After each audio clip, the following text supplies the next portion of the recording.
Welcome to My Favorite CX, a podcast that celebrates exceptional customer experiences.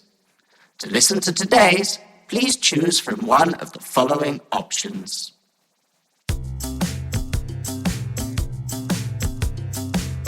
Welcome to My Favorite Customer Experience podcast, the podcast that celebrates exceptional customer experiences. I'm Chris Holt from Holt CX Consultancy in the UK, and today I'm joined by Sam Davison from OPCX Solutions. Sam, welcome to the podcast. Hi, Chris. Very glad to be here. Now, Sam, you've gone for a complete reinvention. So up until recently, you'd spent 20 years at Sennheiser managing the global service offering. And recently, you've founded OPCX to help businesses build structured, scalable, and AI-ready support systems to better support their customers. So why don't you tell us a little bit about your journey, what took you to that point, and what is it you do now? Absolutely.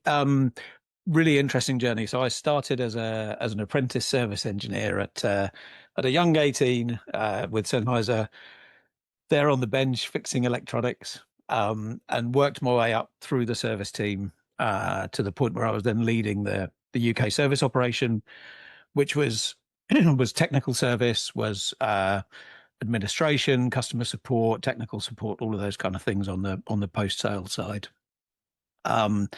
And then just around COVID time, we went through a big transformation program where we moved to a global structure. And at that point, I took the jump from being a technical support guy into leading the global support team there. And there I had a really interesting remit where we were really trying to build out the whole support structure of how we suddenly went, right, we've got all of these individual local departments of customer service, of technical support, and we want them all to work together in a big global setup. So we were really there building all of the systems and processes and everything needed there to start working as a joined up support team, really, which was super interesting. We learned an awful lot of things along the way. We were in a ticketing workflow within a CRM system. We had a disjointed chat system. We had a disjointed phone system. Relatively small teams with all agents expected to cover all channels. So we were in that space where agents were sort of jumping across tools and absolutely putting their hair out trying to manage all these different inputs. And on top of that, we were cross time zones, cross languages, and across a huge range of products as well. So we really learned what didn't work very, very, very quickly, and spent quite some time sort of trying to work with what we had and make the best of it. And then we took the jump and said, okay, now is time to move to one of the big omnichannel vendors and take that jump across. And we did that about 3 years ago. And that was a huge eye opener. It was like, wow, there is another side to this, right? When you start joining everything together, it's an easier way to do working things. in one space. That was a real learning. So that's a little bit about where we got to with Sennheiser. And then, as with all things, right, everything has to come to an end at some point. And 25 years in, it seemed the right time, as we hit another restructuring round, that it seemed the right time to take the step outside, see what was on the other side, and step away from the corporate world and see what I could do with my own experience. So that's where I got to OPCX Solutions, seeing what I could do as a consultancy and bringing that experience of running big support teams to other businesses. How have you found it? It's been interesting, and it's not been long. It's only been a couple of months, really. I've been doing it. I've learned an awful lot. I've gone through that stage of building out, what is my value proposition? What am I really trying to do? What's my offer? Trying to build a pipeline. The biggest learning for me, and we spoke a little bit about this before we hit record, right? But the biggest learning for me was this jump from being a support guy where I was solving people's problems to actually going out there and selling myself and going, I do know what I'm doing, but I've got to convince other people of that. So that's been a really interesting journey for me. And I learned a few things about myself which maybe I didn't know before. But Feel like I'm getting somewhere with it now. Do you find I found when I branched out on my own a couple of years back, the some of the feedback I got from people was, "You're really brave for doing it," or I couldn't do that. And maybe I take this for granted, but I didn't look at it as I didn't see it as that myself. I just saw it as this is just a natural step. Yeah, and I think for me, I was there, right? I knew what I was doing in Sennheiser was something I could definitely do for other people because a lot of it is transferable skills. Um, and I think for me, having that engineer mindset of problem solving, right, means that when I'm faced with things, I know I can go out and find the solution, and I know I can apply all the knowledge I've got to be able to solve that. I also do a lot of community work with the local football team, and I've been a school governor and all those other kind of things, and found that it was all very transferable skills that I could use in other areas. So to then go out and say, right, I can do this and maybe make some money out of it wasn't too scary a step. Um, but yeah, it's a challenge, right? Building that pipeline at the start is definitely the scary part. I think it's also we no longer have that safety net of there's someone else. Yeah, I mean, even when I was at big corporates, I was still always well outside of what you might say your lane is for what you should be doing. There was always, oh, Chris is with the product team now. Chris is doing this, Chris is doing that. yeah, And I remember like the marketing team saying, we love it when you host an event because we know you'll actually make sure it works instead of just expect us to do everything for you. yeah, And I think having that kind of spirit helped. So when you do stuff on your own, you're not as worried about, oh, well, where is the person that does that? It's like, oh, it's just me. And yeah, it's working out. And I think one of the big things, and talking about putting yourself out there, I've started to do more networking. And one of the things I've learned from all of that is there are things that are your core skills that you should absolutely do. But there are other things where work with a specialist. I could, in theory, figure out building a website, especially with some of the tools available to me. But I know from networking a great guy that did everything for me. yeah, So why not? It's working out, and it's that cost versus your time and all that kind of stuff. But if you're doing all of that stuff, you're not working in the business to actually generate leads absolutely. and bring Yeah. business in. And that's a really valid thing, right? One of the things that I think, particularly as you move up in a business, you move into those management positions, and one of the hardest things is learning to delegate and trust your team to do things. And all of a sudden, then it's, oh, I'm on my own. I need to do all those things myself. But you're right, absolutely. There's still people out there can do it for you. It's just committing to saying, actually, I'm okay with paying someone else to do this for me. So, yeah, Yeah, and delegation's a really tough thing. I was having a conversation yesterday. So, we've grown with what we're doing.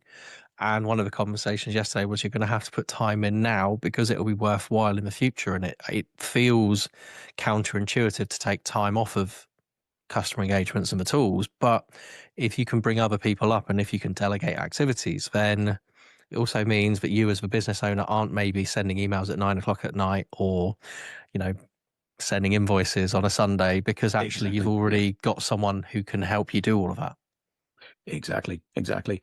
And that's a really important thing in customer experience teams as well, right? It's the same thing of not having your experts trying to do everything, but being able to go, actually, there's a different level of people or a different level of ways of doing things, whether that's self-service tools or chatbots or whatever it is, saying, actually hand over the stuff that you can hand over and focus the skills where they really need to be focused.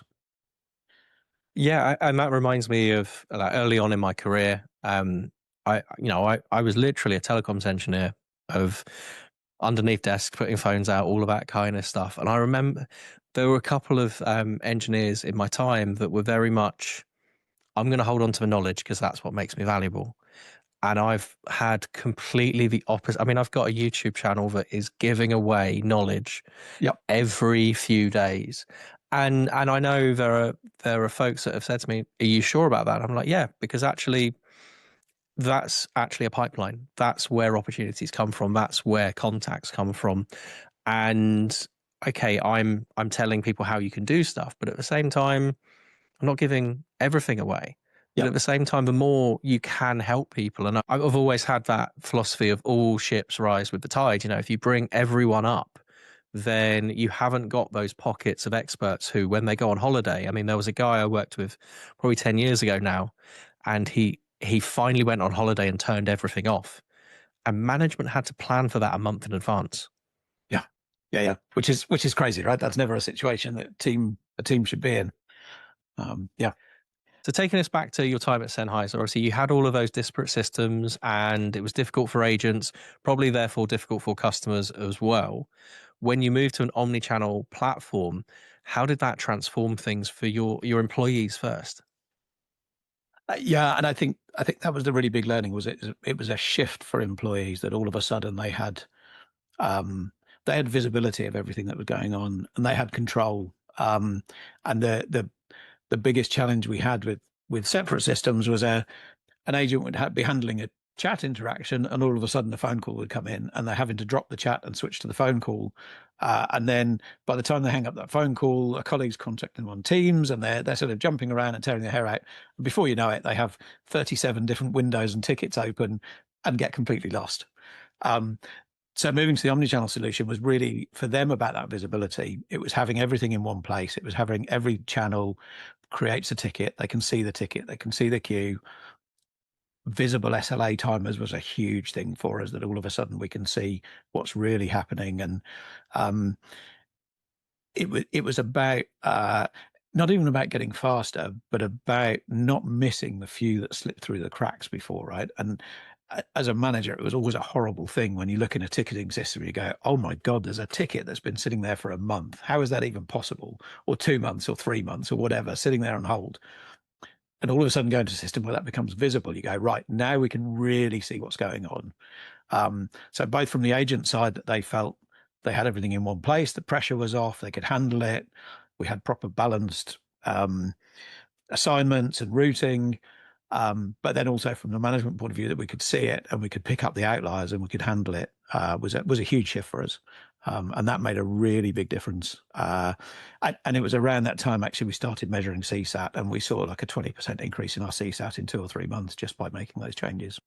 And I guess CSAT is always good, but from an employee attrition and ESAT kind of perspective, you've made their lives easier as human beings and reduced their cognitive load. So I'm assuming there were some benefits there. Exactly. Yeah, definitely benefits there. It was really interesting business. Sennheiser, it's a family-run business, and it felt like a family-run business. And we had a lot of colleagues who had been there 10, 15 years. Me being there 25 years was not unusual in that business. It is in most businesses, right? So that was a really interesting thing anyway, that a lot of people were very loyal, even with the stresses of trying to manage all those different systems. But by turning on that omnichannel, it definitely lightened the load. It made things easier. It gave us that better visibility, and just gave people confidence in what they were doing, that they were able to handle it in a more relaxed way. Exactly, and that not jumping around, not thinking, hey, I've got to handle all these different things and all these different windows, and then my team leader's coming along saying, you forgot about this channel for 2 days. What's going on, right? Which was what used to happen. So yeah, really, really big shift for employees, definitely. Which in the end has the impact on the customers. And I guess with all of that as well, if family run business, there's also a personal and professional pride in wanting to serve as well as you can. If you've got things slipping through the gaps, you're going to be mortified when customer chases you, go, what's going on with this? It just allows you, by bringing everything together, to be more on the front foot with that kind of stuff and less reacting to fires. Exactly. And it was a really interesting support setup, because we were on the professional side of the business. So we weren't the consumer headphones, we were the professional audio stuff, which meant we had some really critical clients, right? It was top artists, top broadcasters, whatever, using those products. So things had to be right. And sometimes those support tickets were really complex.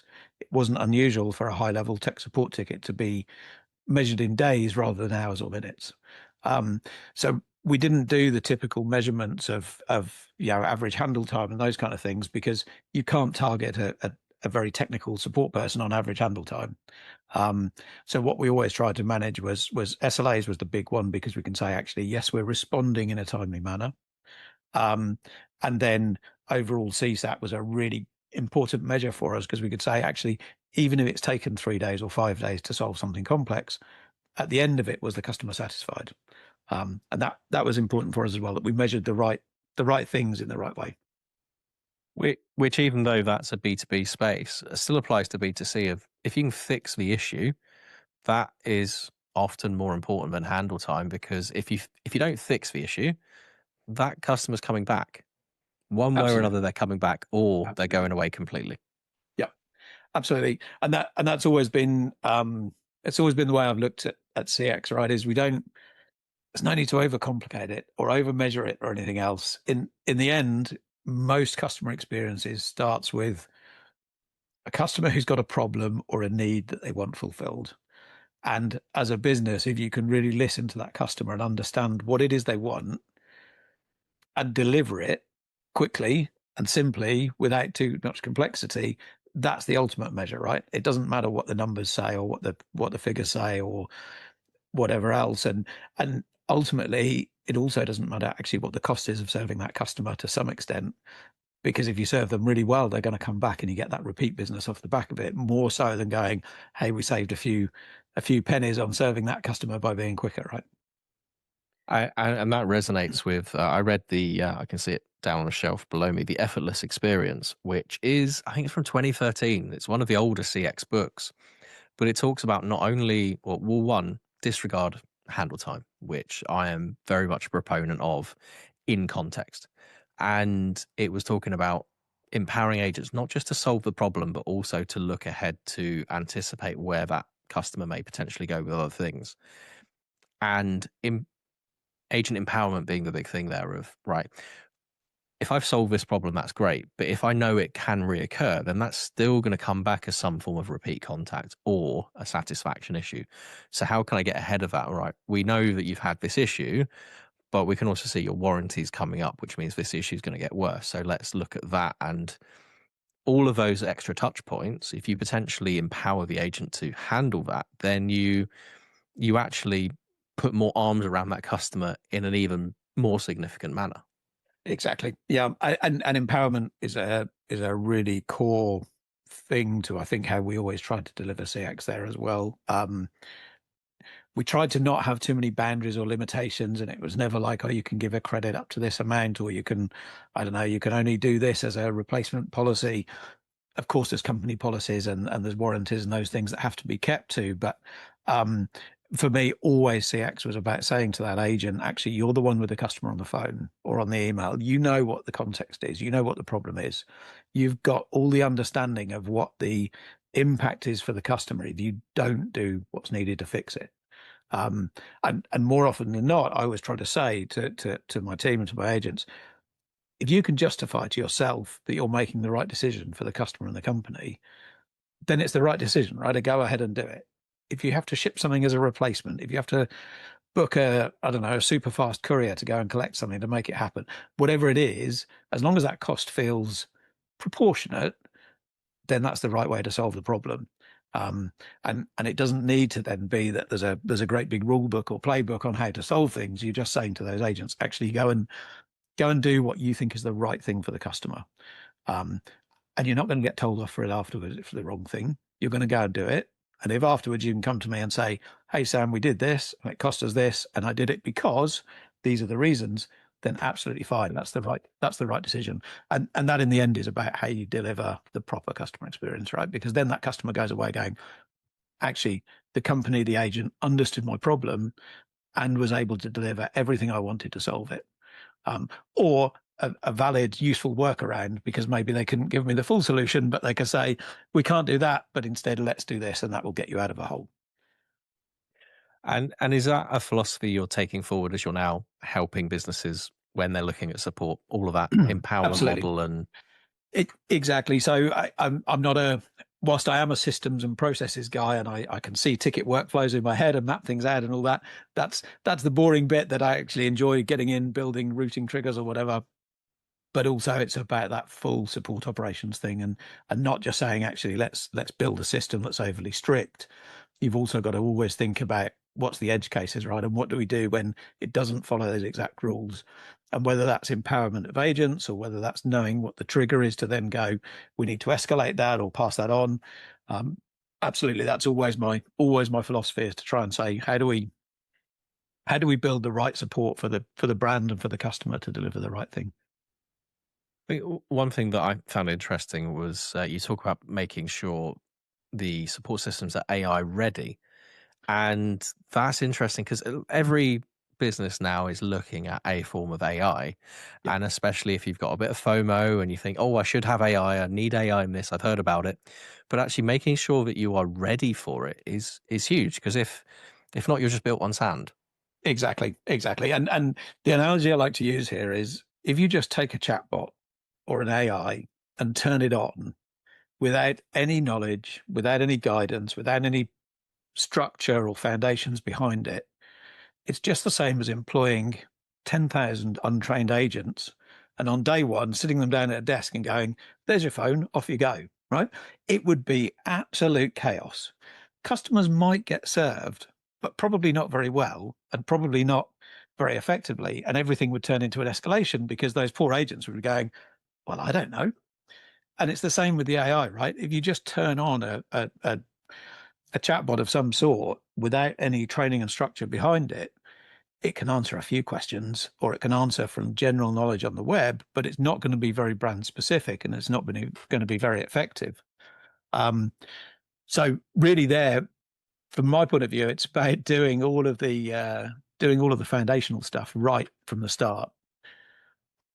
So starting with the getting the context, getting all the input right, doing the routing and the automation, thinking about your escalation paths, empowerment, knowledge management, knowledge governance, particularly, is a really big one. Making sure that you're getting the right sort of knowledge in the right way. And then when you've done all of that, that works for your agents, it will also work for your AI when you plug that in and turn it on as well. I think that piece around making sure it's right for the agent as well, it's all about that foundational knowledge, those foundational processes. If you haven't looked at those, you're right. If you put AI on top of that, it's going to go wrong. It's not going to go well in any way. Exactly. And in the end, when you build a structured foundation of your support system, it helps the customer because they get to the right place first time, right? If your web form, your chat form, your IVR, whatever it is, ask the right questions up front, you're going to get that customer to the right place. And that right place might be a chatbot or an AI. That right place might be deferring them onto a self-service portal of some sort, or that right place might be getting them through to an agent. But if you don't ask all those right questions up front, you can never route them properly. And then actually that first agent who gets the call is probably not the one who can answer it. And they pass it on and pass it on and pass it on. So that really simple, boring stuff of going, actually, which 4 or 5 questions do I need to ask up front to get my customer to the right place? And is that the same 4 questions? Or do I need a kind of dynamic flow of questions? If they answer A, then I go to this question. If they answer B, I go to this question, right? It's really boring stuff. But if you do it right, it makes a huge difference to getting somebody to the right place first time. And then when they get to the right place, does that agent have all the tools and knowledge they need to be able to answer the question? And that's then where the knowledge base, the knowledge management, the empowerment, all those things that we mentioned really come into getting the workflow right. That it works for an agent to be able to handle it, and if it works for an agent, then for sure, then when you put an AI on top, it probably has the same knowledge base, the same access to knowledge, the same rules behind it, and it can follow that same flow, at least for your level 1 support stuff, that it's got all the answers ready and it's ready to go, rather than having to pour through all sorts of things to build your own workflows and whatever to make that AI work. Having that really well written knowledge base is absolutely it. And you said about the way you write the knowledge base articles, right? And that was also a really big learning for us, because you can write a really big, nice FAQ page, right? And on an FAQ page, you've got 20 different questions and 20 different answers. And an AI or a bot doesn't really like that, because it reads the first one and takes that. Yeah. So it's then going, okay, instead of writing an FAQ page in my knowledge base, I will turn that into 20 different pages. And okay, they're only a little page with a couple of sentences on it, but it's really effective for an AI to be able to go and pick that up and answer it. And it turns out it's equally as effective for customers to be able to go, okay, I find that page and I find the answer, rather than pouring through a great big long FAQ sheet. Absolutely. And I think that's the thing with maybe one of the things that we're all learning as humans is that AI encourages us to just organize organize our stuff a little bit better. Yep. And Sam, what we'll do is we'll take a break there and be very interested to hear about one of your favorite customer experiences after the break. Okay. Look forward to it. Thanks, folks. We'll be back in just a few short moments. Your call is important to us. Please hold and you'll be connected to your next favorite customer experience shortly.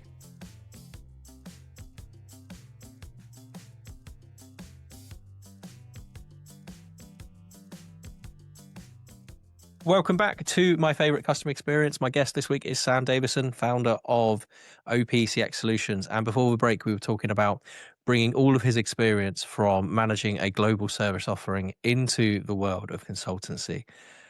Sam, the second half of the podcast is a bit more predictable. We're going to ask you about a favorite customer experience. Yeah, I have two if it's okay, but Yep. I will start with the first one, which is perhaps not your typical customer experience, but very, very close to it. And it's an experience I had recently with the NHS. And for me, actually, healthcare is very, very similar to customer experience, right? You've got a person with a problem and they want it fixing, and they want it fixing effectively.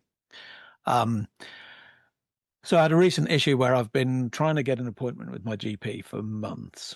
And my GP, like many others in the country, I'm sure, decided to completely shut down the option to just phone up and ask for an appointment. And you have to go through a wonderful web form where you fill in all these details to make your request.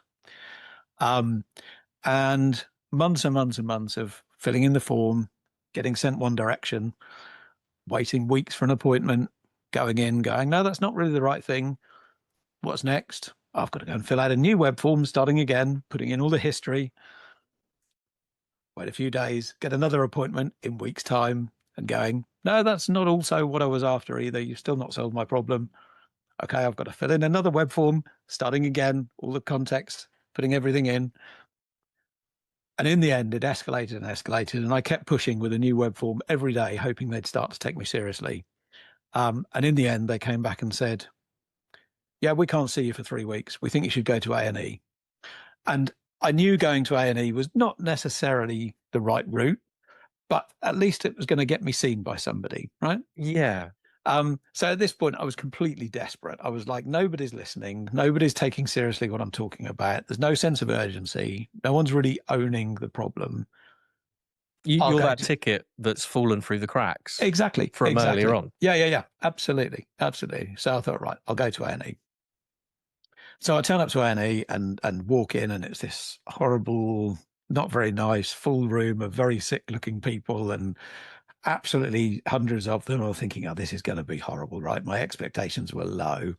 Having had kids who play football, I'm used to the occasional trip to A&E, right? So I've done the usual thing of turning up with a bag full of snacks and drinks and a well-charged phone and a power bank, preparing myself for a long stint.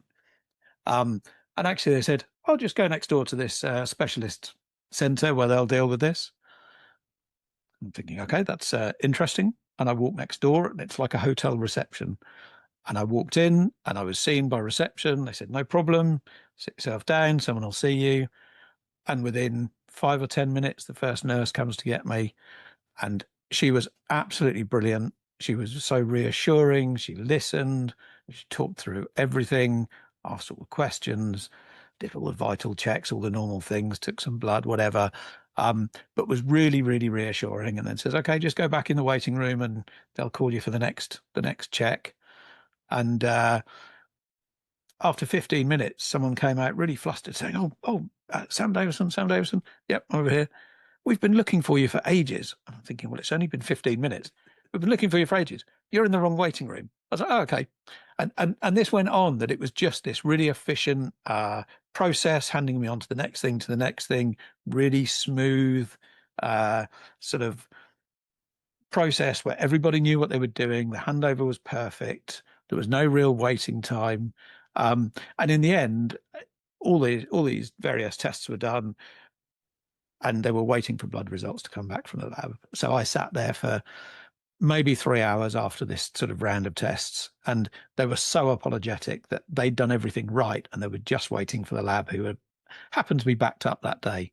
But the whole experience, from having these months and months and months of not being listened to, and like you say, falling through the cracks at the GP, to then going into this center where it was just a smooth oiled machine and everything, the handover was perfect, the reassurance, the empathy, the listening to everything I had to say, and taking me seriously, was an absolutely brilliant experience. So from there, from going from a horrible experience to a really nice experience with the NHS, sort of really got me thinking about this similarity between healthcare and CX, and going, actually, it's the same thing, right? When we get a customer contact us, if we just take them seriously and we make sure that ticket doesn't fall through the cracks and we listen to what they really want, then it can be a really, really easy experience. And it doesn't have to be this difficult thing of hiding behind web forms that you have to keep filling out all the time.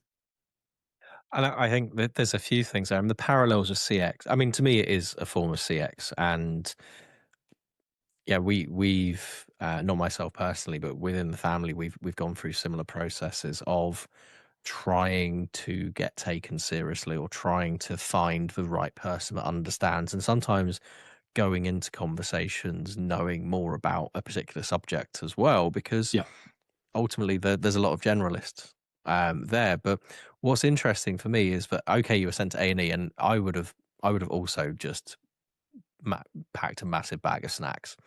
And when you were saying how efficient it was, I'm thinking, but you're not getting to your snacks. So I'm glad you had the 3-hour window to at least tuck in there. But that maybe tells you where my mind is sometimes. But with the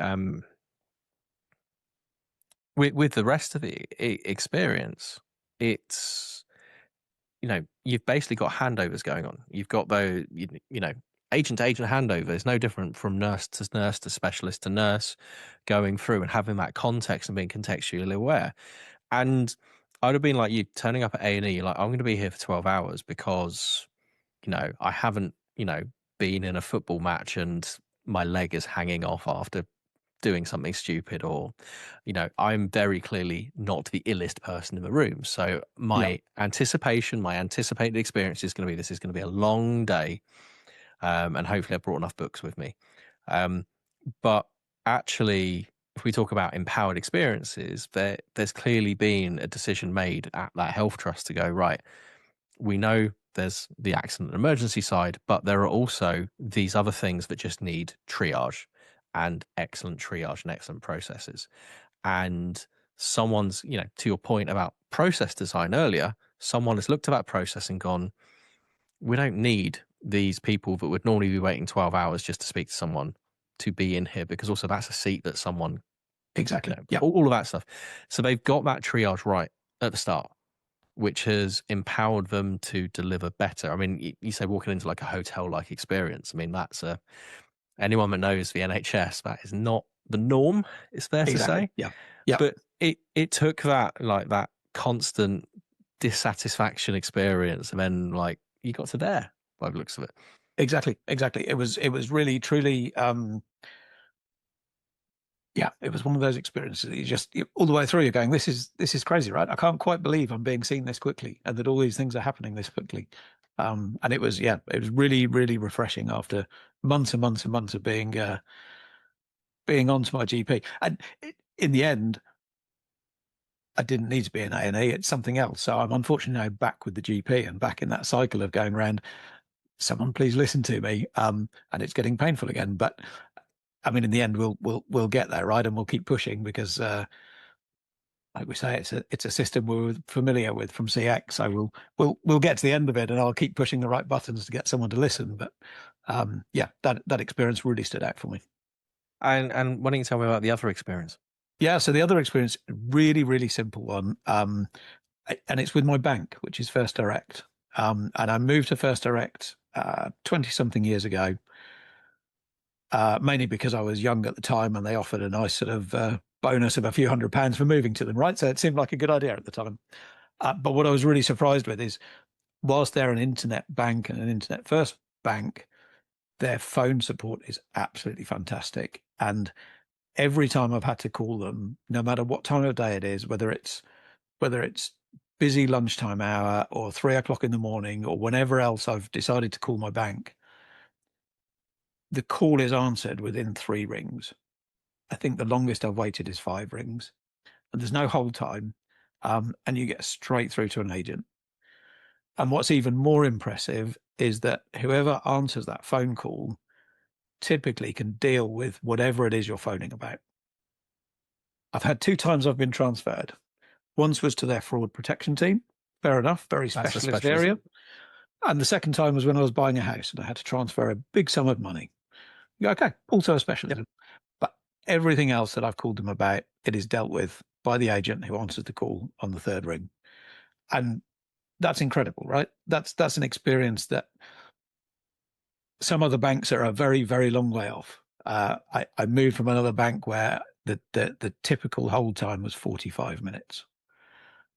And it was 45 minutes to get through to a outsourced call center in another part of the world that would take then 3 or 4 escalations and passing on to get to the right person to solve the problem.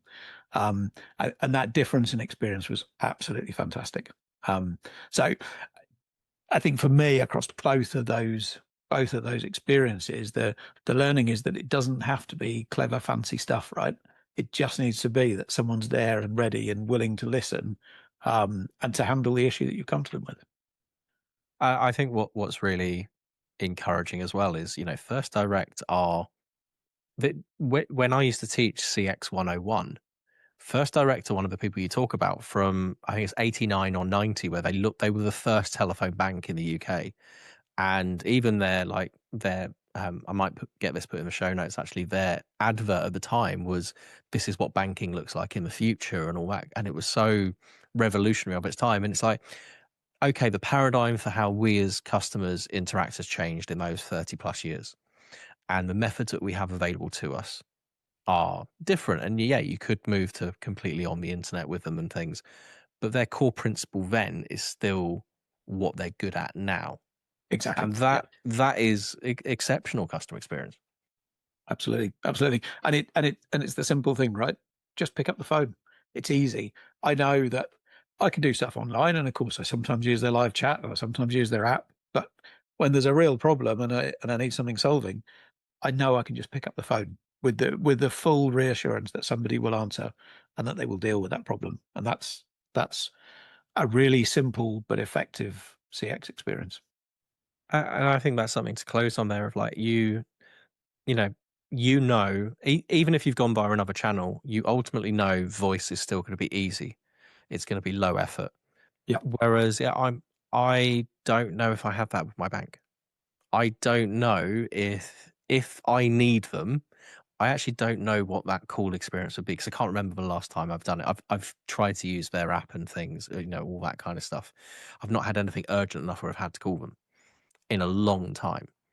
yeah, But whatever situation you're in, 3 rings and I'm going to speak to someone that can resolve it. And that's immensely reassuring as a consumer. absolutely. And that in the end is what keeps me with them. And like I said, been with them for 20 something years, and always the one that I will recommend. And like you say, it's always the one I bring up in any conversation about customer experience. That's the first experience that always comes to my mind, that I can say they've just got this right. Well, Sam, thank you very much for joining us on My Favorite CX. Where can people find you if they want to learn more about you? So I'm on LinkedIn for sure. I'm very active on there. And then the website is opcx.solutions. Perfect. We'll put some links in the show notes. There'll be a QR code somewhere between our faces at the moment on the video as well. Sam, thank you very much for joining. My favorite customer experience. Thanks very much for having me. Now for something slightly different with my favorite CX. So this is the first time I'm going to wrap that up as well. And really, really enjoyed that chat with Sam. Someone that just loves talking about customer experience and CX and finding improvements. And what really came across was that fundamental of setting the groundwork for success. So making sure that your processes, making sure your knowledge is all in a place where, one, your humans can use it. Because if they can't use it, then your AI agents are also going to struggle. Getting all of that right makes a massive difference. What I really loved as well in sharing those stories is, I've been talking to people about First Direct for years as being one of those pioneers within the CX space. They were the first telephone bank in the UK. And what they did was very different. I remember growing up, like my parents had, this was when credit cards were still on the old click-clack machines, which if you're about 25 years or no, maybe about 30 years and younger, you have no idea what I'm talking about unless you've watched some period drama, maybe from the 70s or 80s. But they would have reels of receipts and they would keep on to them so that they could check their statement that arrived by post on a monthly basis. And when you think about where we are now, being able to have a telephone bank where you can check things and have all of your banking services over the phone, that was revolutionary at the time and something by the sounds of it they're still standing out for now. And what's really impressive there, normally I ask people what makes it exceptional, how do you make you feel? Sam said it himself of he's still talking about that experience now, even though he's been a customer for years and is kind of used to it. So a really interesting conversation there, and a big thank you to Sam for joining us on my favorite customer experience. Thank you very much for listening and watching. Really appreciate you tuning in as well. And let us know in the comments what you enjoyed about the episode and what your favorite customer experiences are. Thank you very much for joining us. Thank you for listening to My Favorite CX. Your listenership is important to us. On your keypad, please press a number between 1 and 5 to rank how much you've enjoyed your experience.